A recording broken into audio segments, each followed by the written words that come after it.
bread when I'm hungry. You're my shelter from troubled wind. You're my anchor in life's ocean. You're my best friend when I need hope and inspiration. You're always strong when I'm tired and weak.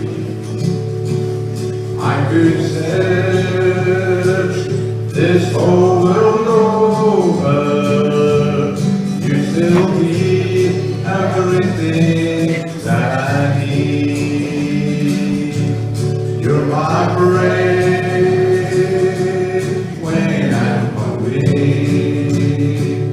You're my shelter from troubled wind. You're my anchor in life's ocean. But most of all, you're my best friend. My bread when I'm hungry. You're my shelter from troubled wind. You're my anchor in life's ocean. But most of all, you're my best friend. Most of all, you're my best friend.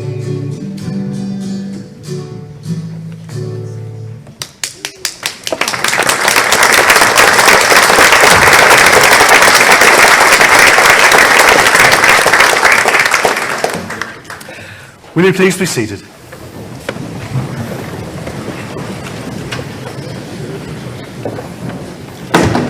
What better way to celebrate the life of Charlie and having Charlie singing to us on this occasion. I'm going to invite Derek now to read our first reading, which is from John chapter 14.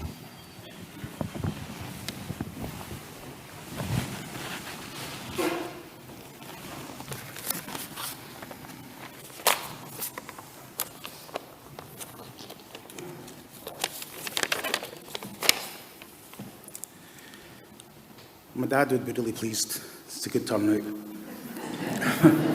Don't forget to dig deep when you're putting the money for enabler when you leave. John chapter 14, verses 1 to 6. I am the way and the truth and the life. Let not your hearts be troubled. Believe in God, believe also in me.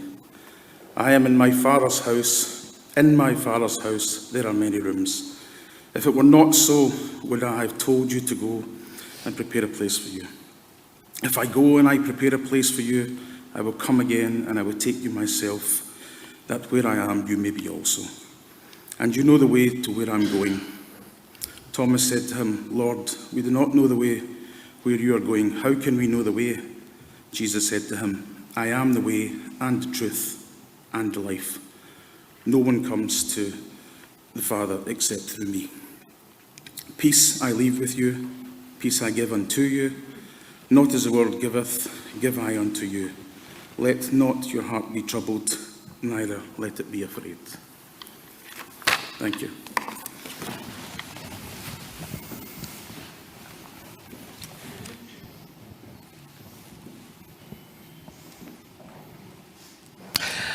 As you can imagine, Charlie had today prepared for us the funeral with hymns chosen. The two hymns we're singing this morning were his favourites, and he selected the two readings, the one that Derek just read and one that Stuart will be reading later on. And this morning we are here to say goodbye to Charlie.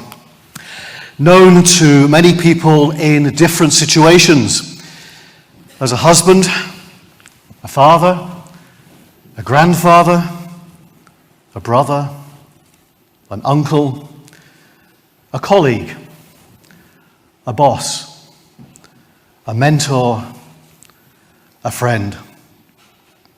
And as Derek learned when visiting a cafe in Paisley, to some people he was the apple crumble man. Charlie led a full life. In fact, it seems as if his week had 9 or 10 days in it, rather than the usual 7 that the rest of us have. And during the course of our service here in church, we will have reflections on Charlie's life from me, and later from Kenny Dalgleish of the Glasgow Trades Hall and Teresa Shearer of Enable Scotland. And at the Hurlet Crematorium, a further personal tribute from son Charles. All offer different insights on the ways in which Charlie interacted with so many people in his life. Charlie was born in Glasgow, the 21st of June 1944. Having 1 brother and 2 sisters. And at the time of Charlie's birth, his dad was on the Normandy beaches in a tank landing ship. Charlie attended Newlands Academy and described himself as an average student. And in his 4th year won the technical prize and was the sports champion. He stayed in touch with his peers from the school and later in 1994 was chair of the Centennial Committee. Charlie had grown up in Priest Hill, and later at the Hurlet, Charles will speak of early milk rounds and donkeys and cycling. After leaving school, Charlie started work and only stopped 3 years ago. From 1961 to 1967, he was a building services engineer for Hayden's, which is where he met June. 1967 to 1975 saw him with the City of Glasgow Architect's Office as a building services design engineer. And then in 1976 saw him setting up his company, New Heat Engineering, where he worked as building services contractor, and then from 2011 still working with Newlands All Trades, and finally retiring in 2019. As I mentioned earlier, Charlie and June had met at Hayden's, and they married in 1967 at Gordon Park Church in Scotstoun. And about this time, they moved to Renfrew. They went on to have 4 sons, Charles, Stuart, Derek, and Colin. And during the first 17 years of marriage, they also fostered many children. Charlie quickly became an integral part of the community, and well known for his charitable works and commitment to the town of Renfrew.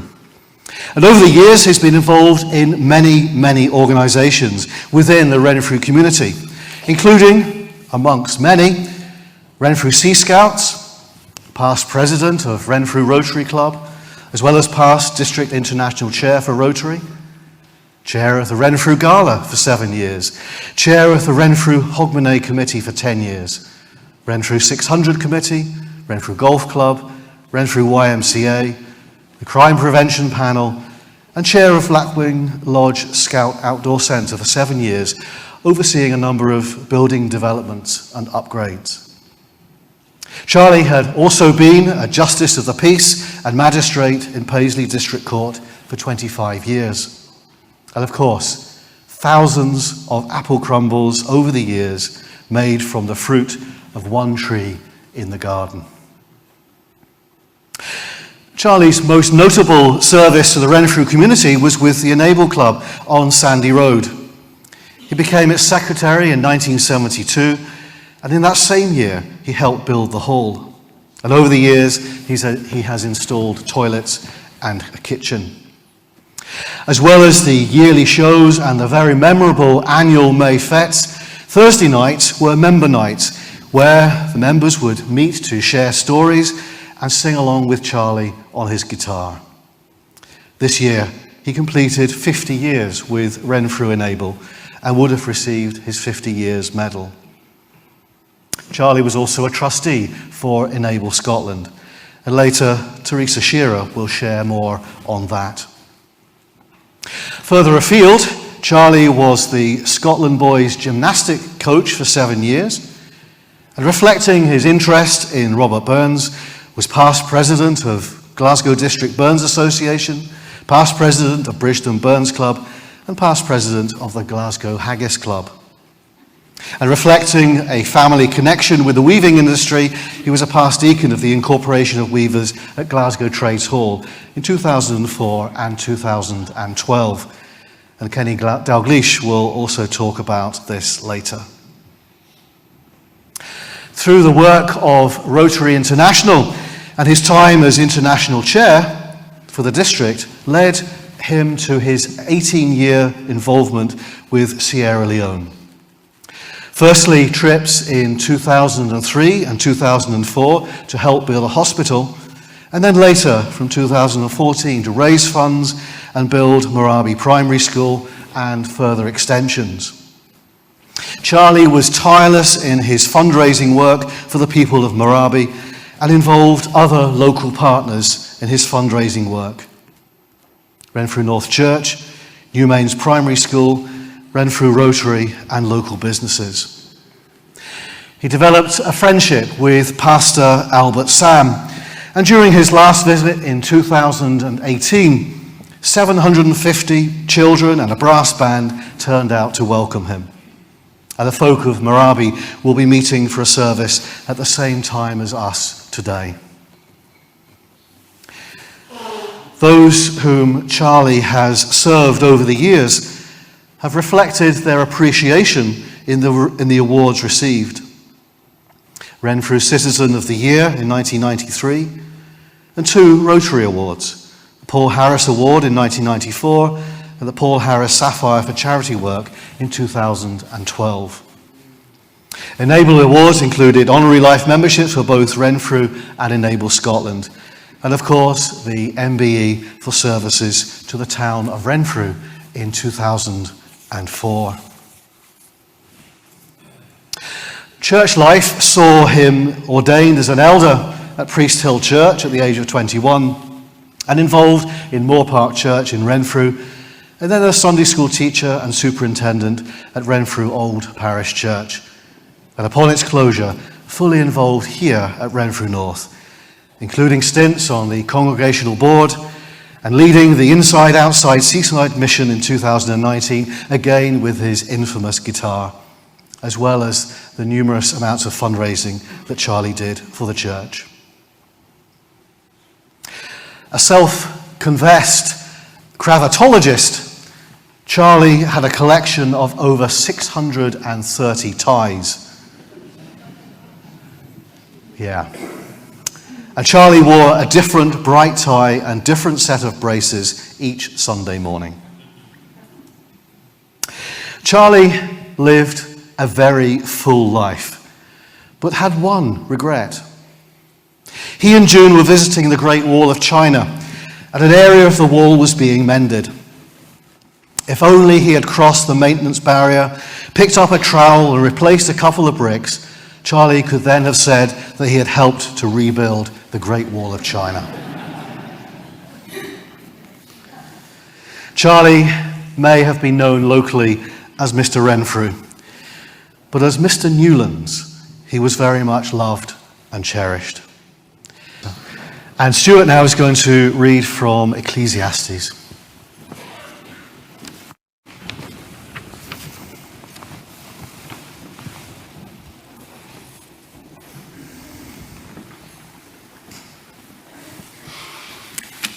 Thank you, Philip. As is my dad's way, Ecclesiastes 3 is his favourite reading. But he wrote it out for me already, in the way that he wanted it read.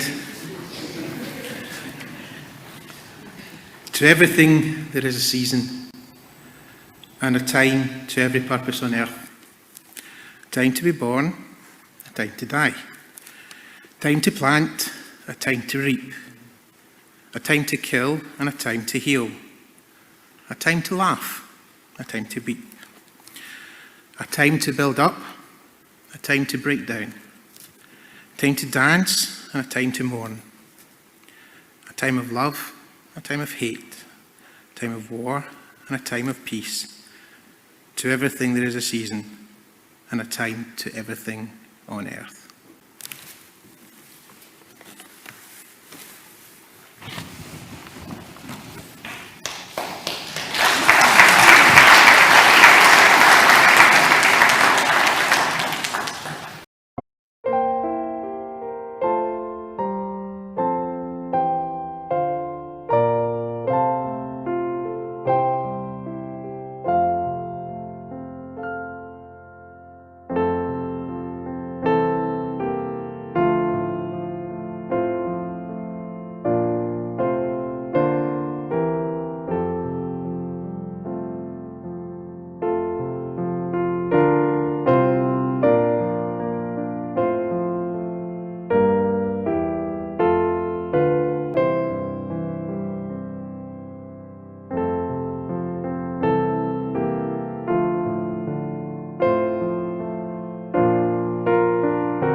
And now Charles.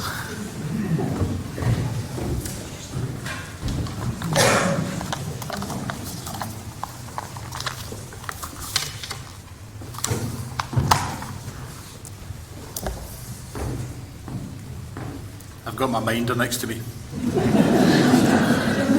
in case I lose my place.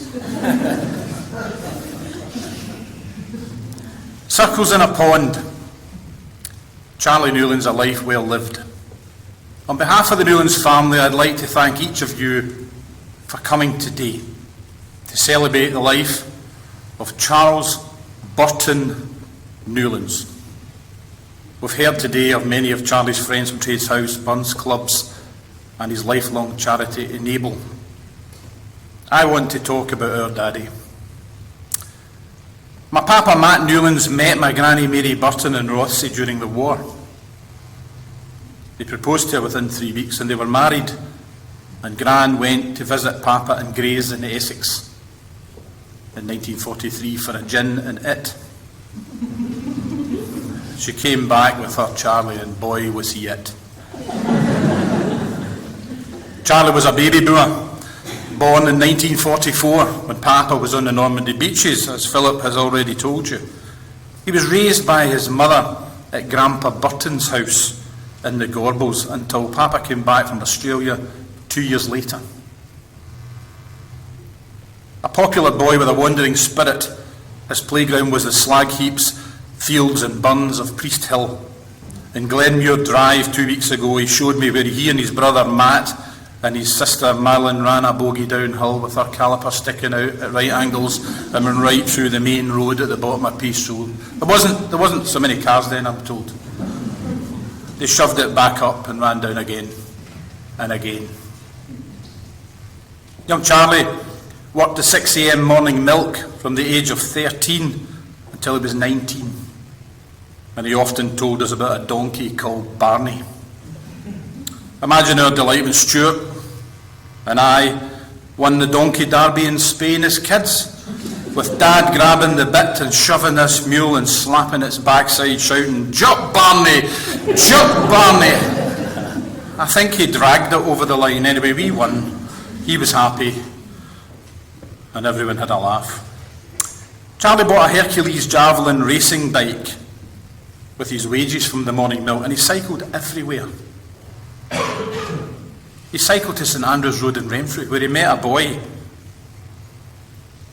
and he decided it was a great place to live, and he'd made his mind up. He was 14 years old, and he said, "I'm going to live here." And finally he moved there with Mum, and he lived and loved the town for 55 years. And he became a local hero, known to many as Mr. Renfrew. A partnership. Mum and Dad first met at Primary 6 at Burnbrae Primary School when June, Jeanette and Aunt went to stay with an aunt in Priest Hill. They never knew this at the time. They met again in G.N. Hayden's in 1963 and were married in 1967. Dad, being Dad, talked Mum into singing in front of 150 couples at the Hayden staff dance in the Grand Hotel at Charing Cross.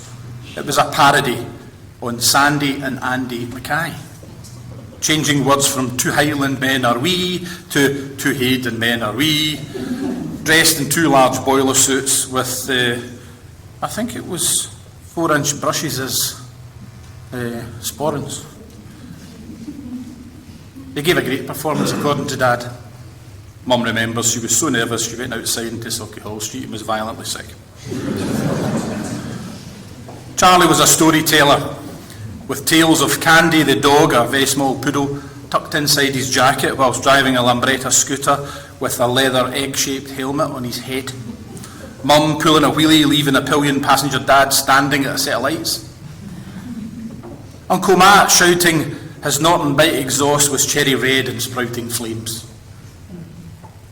Most of Dad's life was spent singing in school, church, Sunday school, family parties, and generally entertaining people. In fact, every morning, I'm ad-libbing now, because every morning you would hear him get up it's grand to get up in the morning when the sun begins to shine at 4 or 5 or 6 o'clock in the good old summertime.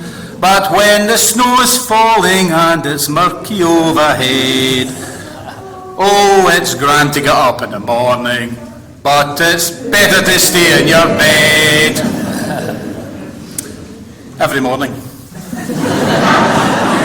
And I mean every morning. With his pants on.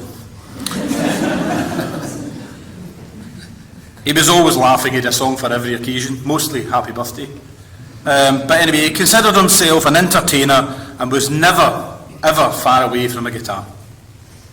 Picture me and a baby bouncer with Dad trying to get the chords for "You're cheating heart, cheating heart." I've had it in my head for a fortnight. I can't get it out. Thanks, Dad. Johnny Cash and Sidney Devine would always get a rousing delivery. As witness to one of the greatest partnerships filled with love, we would often find Mum and Dad cuddling at the kitchen sink, laughing or singing together, working on their latest project, making 200 COVID masks, or a fundraising breakfast cafe. Dad would often jest openly that Mum, after 55 years, was still on approval. He repeatedly told her that she was the wind beneath his wings. An extended family. I was born in 1968, followed by Stuart in 1970, Derek in 1974, and Colin in 1978, and our family was complete. Dad would introduce us to everyone as son number 1, 2, 3, and 4. There was never any doubt in our house that his youngest cousin, Alan Burton, was Mum and Dad's first baby. And all of my cousins found their own unique one-to-one relationship with a crazy Uncle Charlie. Many of our friends all consider themselves to be son number 5. He was the kindest and most loving person I have ever known, a big softy who made time for everyone. He said a prayer for his brother Matt and his sisters Marlon and June every night. He always seemed to find the time to take a pensioner for a drive down to the ferry, to the church, Rotary, or collect wood kindling for someone's coal fire. We shared the same heroes, his daddy and John Wayne. Picture the glorious scene, boys lying on a giant beanbag in front of the telly, Dad, Uncle Matt, Papa, all rubbing their hands together when the big John fight scene would kick off. Dad was always talking about his dad, Matt, the legendary Black Prince lorry driver who'd sailed the 7 seas. Papa Matt drove his Ford pickup truck like an HGV. He once fell asleep on the Kingston Bridge and woke up with all the traffic queued behind him. He drove off. His favourite tale was when Papa opened his door, knocking a cyclist off his bike, and drove off. He used to say, if you're in the wrong, get the police, and if you're not, get off your mark. Dad was a teacher, a mentor, a coach.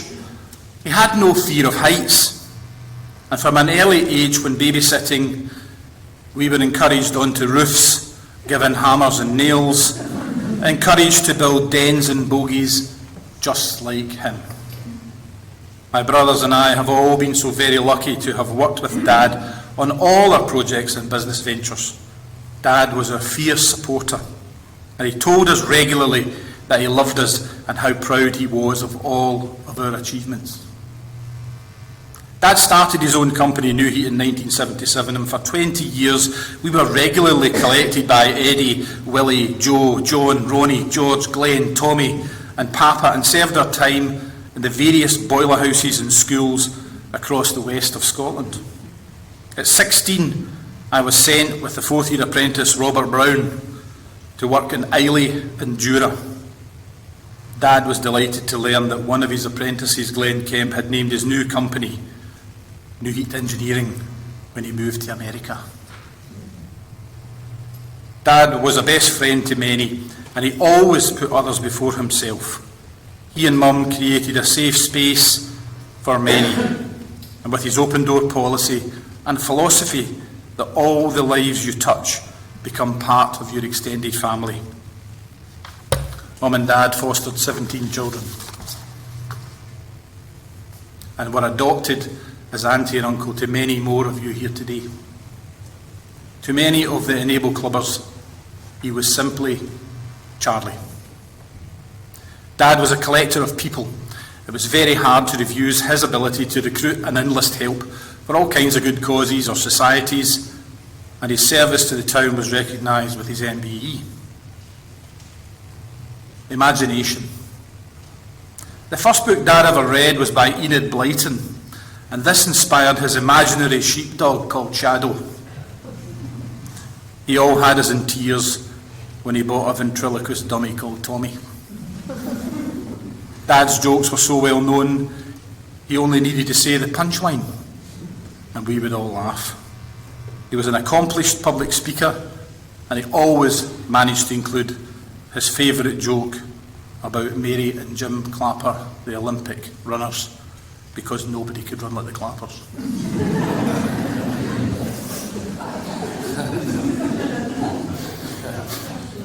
Had to get it in, Dad, had to get it in. His imagination was unlimited, transforming pickup trucks into circus floats, building rotary swings from truck axles, making wheelchairs into gondolas. Derek's favourite story is when he and Dad performed a duet as Buzz Lightyear and Woody, singing, "You got a friend in me." As kids, he taught us all to fish, throw skimmers, go rock pooling, and how to ride bikes, using his trouser belt as a stabiliser. I think he taught everyone how to ride a bike. As a self-confessed chocoholic, he delighted in freaking out all the young mums by introducing all babies to the first taste of chocolate. 3 months old. Colin said that Dad always knew who was eating his chocolate because of the teeth marks.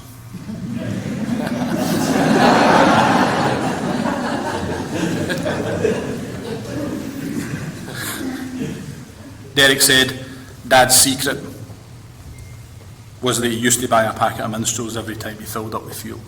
We found that from his petrol receipts. He loved Lurpak butter, jam, chocolate, and supported every coffee morning in the town.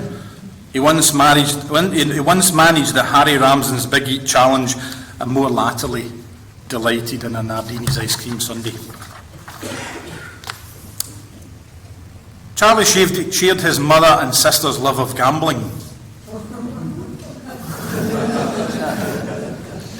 and was addicted to the flashing lights of penny slot puggies. And he found plenty of these on the numerous cruise ships that most of you have been on. It was addictive. In Vegas, they dragged him round 21 casinos. But his favourite was Caesar's Palace. He loved the barras, flea markets, poundland, charity shops, bookshops, auctions. In fact, I think he invented recycling. He actually took me to the barras once, and there was a stall at the barras that sold false teeth. And there was an old fella there trying them on. Dad said, "I love this place." Some fella was going, "No, that don't fit."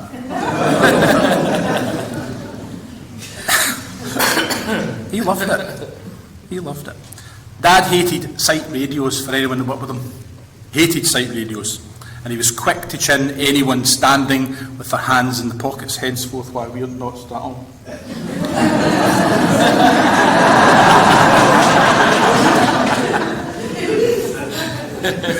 His favourite phrases would be, "I want," "doesn't get," "before there was a book," "I wrote the book," "any idiot could have done that," "if a job's worth doing, it's worth doing right," my own personal favourite. I'm going to throw that phone in a bucket of water. A man who never made a mistake, never made anything. If you can't hide it, make a feature of it. And another personal favourite of mine, listen son, this is not my first rodeo. He was a magpie for tools, and I'm sure we will all find our tape measures and hammers in his garage today. He was a great listener who made time for his daughter-in-laws, and they all felt like the daughters that he never had. Dad always considered himself a man of action and a force for good. So in 2006, when they set out to build a hospital wing in Sierra Leone, seemed quite normal to us as a family. Papa Charlie continued to fund and raise and returned to Marabi in 2018 to inspect a new well school accommodation.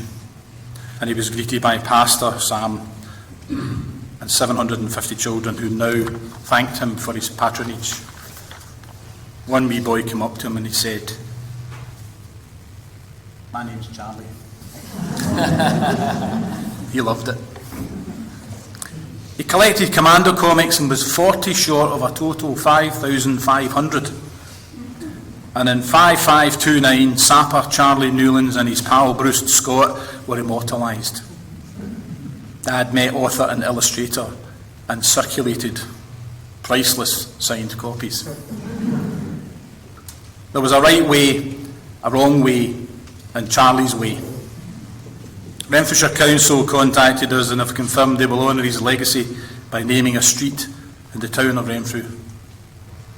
And we think it could very well be Charlie Newlands' way.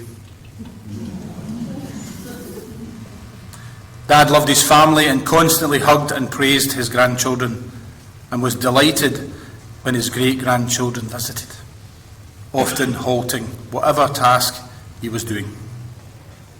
"Dad, you've not left us. I see you every morning when I look in the mirror.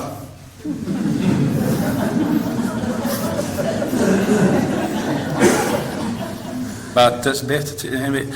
We see you in every act of kindness and in the faces of your grandchildren and your great-grandchildren. You are and always will be in our hearts."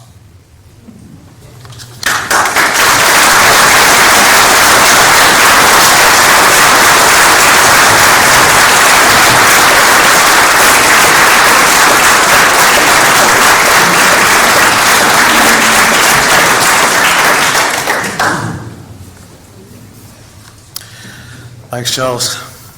You made us laugh, you made us cry, you made us think about Charlie again. And you're right, everything we do, Charlie is around us, and Charlie has meant so much to us. We're going to see now a video tribute that Derek put together, and yeah, this will make you cry.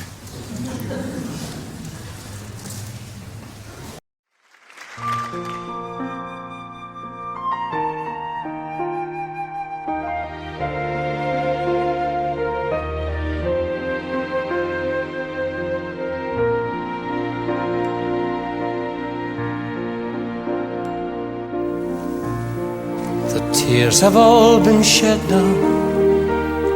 We've said our last goodbye.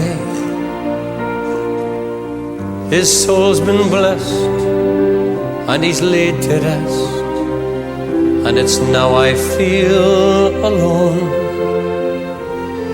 He was more than just a father, a teacher, my best friend.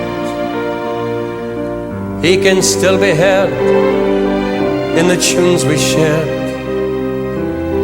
when we play them on our own. I never will forget him, for he made me what I am. Though he may be gone, memory lingers on, and I miss him the old man. Discovered why Superman flies, because there's no way that he can run. So that's what Bishop did in his boardroom. As a boy, he'd take me walking by mountain, field and stream, and he'd show me things not known to kings, in secret between him and me, like the colours of the pheasant as he rises in the dawn, how to fish and make a wish beside the holly tree. I never will forget him, for he made me what I am. Though he may be gone, memory lingers on, and I miss him, the old man.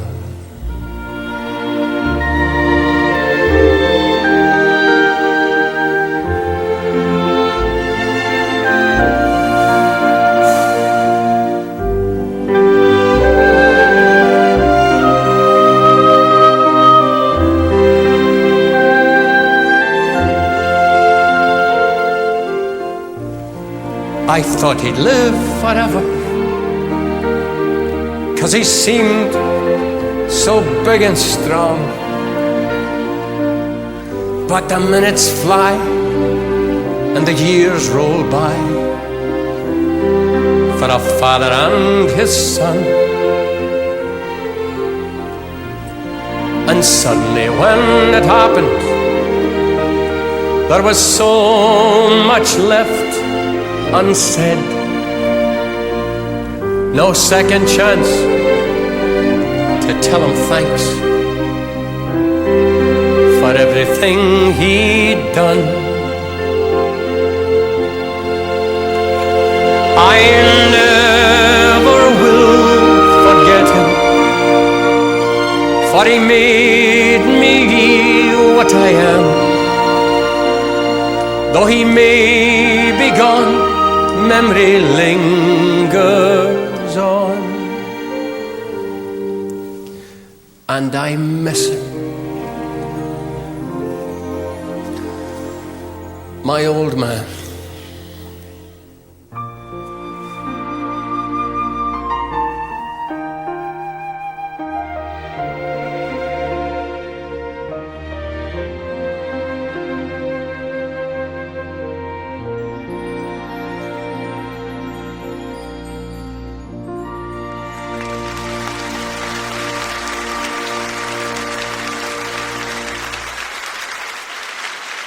Mr. Charles Newlands, for services to the community in Renfrew.